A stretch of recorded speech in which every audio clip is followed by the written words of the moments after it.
Hey, what's happening guys? This is Tito back with another video and today is a different day.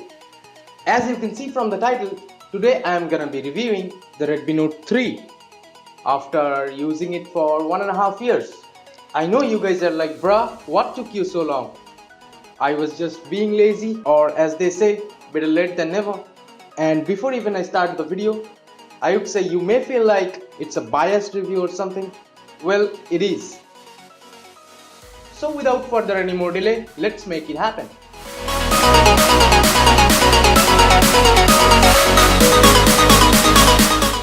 I have been using the phone mostly on custom ROMs, so it may differ to your experience if you use MIUI. Well, the development for this phone has been amazing.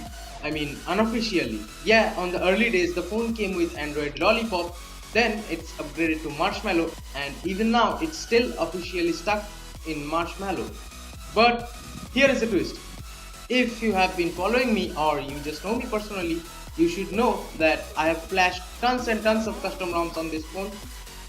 Android Lollipop ROMs, Android Marshmallow ROMs, Android Nougat ROMs, Android Oreo ROMs. To give some examples, I would say the Lineage OS based on Android Nougat, it's pretty much stable right now. And the Nitrogen OS based on Android Oreo, it has Baldi working. Everything is working like normally would on any phone. Huge thanks to the developers, because of them we get to use two versions of Android ROMs other than the official ones.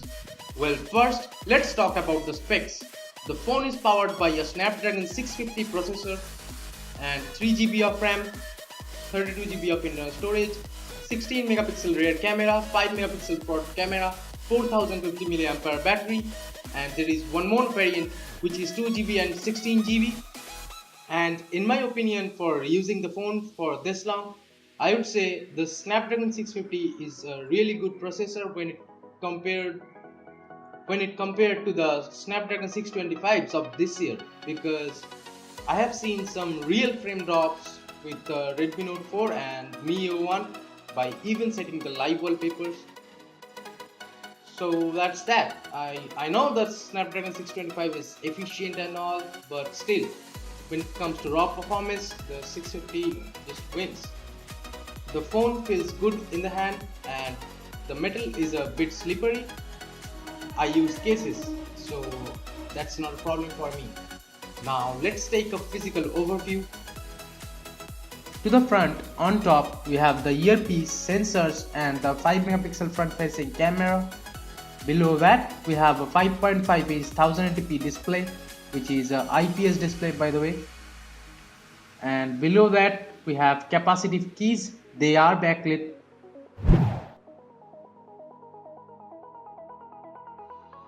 To the back, we have the 16 megapixel camera. Below that, there is a dual tone dual LED flash, followed by the fingerprint sensor. To the far bottom, we have the loudspeaker.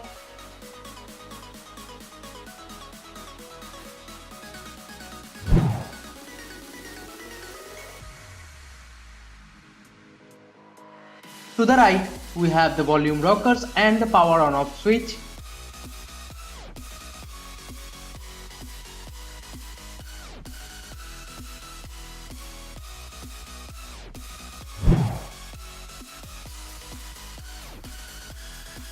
To the left, there is the hybrid slot, nothing else.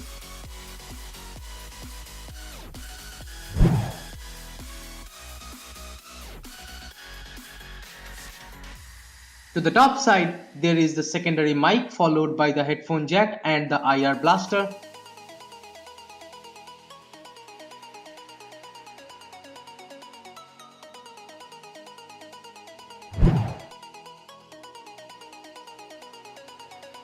To the bottom side, we have the primary mic and the micro USB port.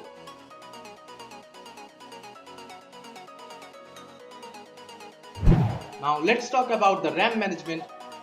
Well, it was bad on the early days, but after 3 to 4 months with software updates, the RAM management issues was gone and everything was fine. Here you can see.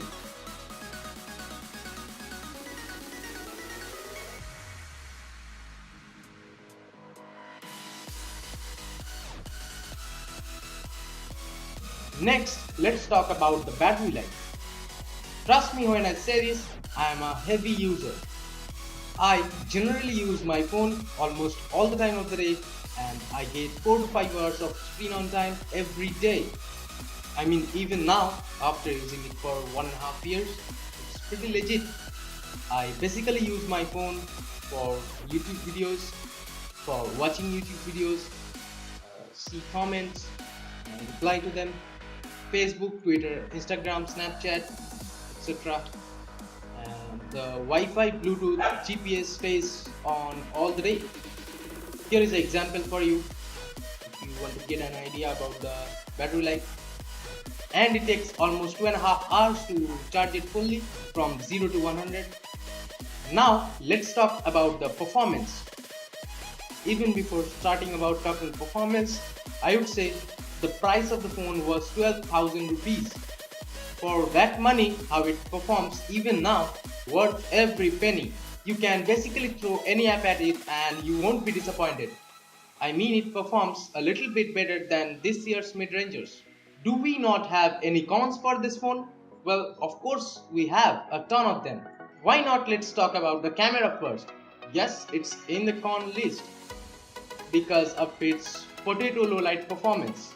Maybe it was just a cost cutting for the phone, but the camera have been improved with software updates in MIUI. I'm not joking, it's pretty good now when compared to the early stage. If you are wondering about the camera samples, here is a card, or here is a card, I don't remember which side. And what else? After using it for this long, some things are broken now.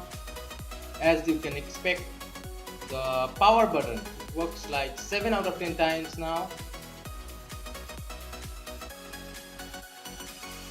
And from past 2 to 3 months, the headphone jack, it's almost broken. It sometimes works and sometimes it doesn't. Even with touching, the headphone jack disconnects. I have tried several headphones, but it's the same. So I can't just put my phone in my pocket and just run or walk because the music just stops playing because the headphone gets disconnected. So that's that. The Xiaomi service center guy told me that it will cost me around 7,500 rupees to change the motherboard because the problem will be only fixed by changing the motherboard. I mean, for 7,500 rupees, I'll even stop listening to music. That was a lame joke. So that's pretty much it for this video, guys. If you like this video, hit the thumbs up button and subscribe to the channel if you haven't already. This is Tito from KTN Tech signing off. Bye bye now, and I will see you in the next video.